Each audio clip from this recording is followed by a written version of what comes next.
we have some Seahawks related news. So Bel, why don't we get over to that and look towards some notable award nominations? Yeah, just like you mentioned, we do have some players who were nominated here. So our AP Awards finalist, Geno Smith, was named the Comeback Player of the Year award finalist. K9 was named Offensive Rookie of the Year finalist, and Tariq Woolen was named Defensive Rookie of the Year finalist. Now, I did read something that was kind of I guess it could be a controversial tweet, but I'm going to mention it here because I'd like to get your take. The question was, what exactly did Geno come back from that would make him a nomination for this? Seeing that tweet, hearing about that was just silly. I mean, come on, you look at the things. The definition of the Comeback Player of the Year award doesn't just mean he came back from an injury. That Comeback Player of the Year award kind of stands for that, as well as just general improvement, which is a big thing, and where you'd see Geno in, right? As well as, that's what it was, is mainly any sort of adversity that player comes back from. You look at some of these other nominations in the past, like Alex Smith winning the award after that gruesome injury he suffered as a Washington. Well, I think they were just the Washington football team at the time. But stuff like that. I mean, these are guys, Joe Burrow winning the award, I believe it was last year after suffering an injury in his rookie season, then, leading the Bengals to the Super Bowl last year. I just think that's silly. I saw that, and the replies had that definition of what the Comeback Player of the Year award really means and all that. So I just think that's silly, because it's not just specifically for like an injury, right? I know there's things like Most Improved, and I'm sure he would be in the nomination for that. Yeah. But I personally, Bel, I don't know anybody else that would take him out for that award. It's stuff like that. Awards are always kind of controversial, and especially with our rookies here and offensive and defensive rookies. Like, I think Brock Purdy made it for offensive rookie after only playing a certain amount of games compared to other guys like Chris Olave, and so on and so forth. Same thing with defensive rookie of the year. I would think stats wise, main stats wise and underlying stats wise, Tariq Woolen would win that award. Aiden Hutchinson had a solid year. So did Sauce Gardner, but alas, I digress. The MVP award doesn't always necessarily go to someone who has the most value to their team. It just might be who has the best stats. And that's not always the case in terms of value. So, there's always controversy around these awards, right? There are some that are just like mainly unanimous, and that doesn't always happen. But I think it's silly that anybody would kind of question Geno's journey and his eligibility for that award. In my opinion, that's what I think about it. What do you think about that?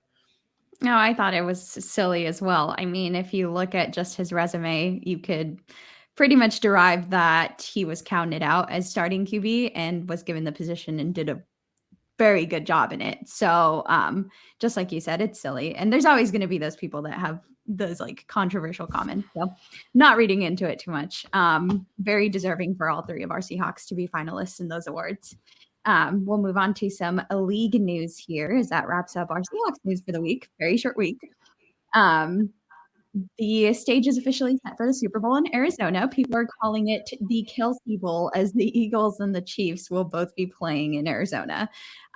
Most importantly, or more notable here, it's the first time that two Black QBs will be starting in the Super Bowl. And that's in NFL history. I mean, I don't know what more can be said about that. It's great to see that these two young Black quarterbacks are thriving in the league. Oh yeah, I mean, you just look at both of those guys. This was kind of I wouldn't have really cared who came out of the AFC. It was kind of like, okay, have the 49ers lose, and that was it. But yeah, to see these two teams, that's going to be a hell of a Super Bowl. To see those high-powered offenses. They've got some good defensive talent as well. There's always the sort of ideology about the two best teams in the league making it. Sometimes it's not the case. I mean, it's like, well, they had to get there. I think this might have been that. You know what I mean? And Hurts and Mahomes, like you said, two young black quarterbacks that are going to continue to make their mark on the league. I know Hurts is in line for a mega extension. Mahomes is already the face of the NFL. So that'll be a lot of fun. That'll be a lot of fun to see. And I'll actually pay attention to that game. If it would have been 49ers and anyone else, I would have been, well, I would have watched out of spite, but, I digress. But no, that'll be a lot of fun to watch. Yeah, as you mentioned, two teams that were at the top there, they were both number one seeds. So it is kind of crazy because I feel like you always can anticipate or maybe see an upset happening. So it's kind of cool to see both number one seeds at the top there. We'll move on to some more news here. On the 30th, the NFL has informed teams that the salary cap for 2023 will be $224.8 million. That's up from the $208.2 million last year and $182.5 million in the COVID-affected 2021. The Seahawks have $31.34 million in cap space per Spotrac, sixth most in the league, and they would need about $10 million of that for the 10 draft picks they currently have.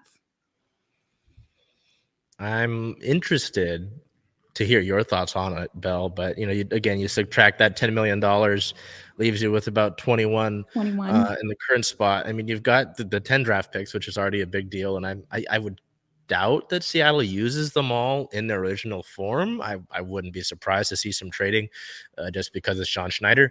But having that cap space, obviously you got to bring Geno back on a deal, and there's some other key free agents that we noted in our season in review.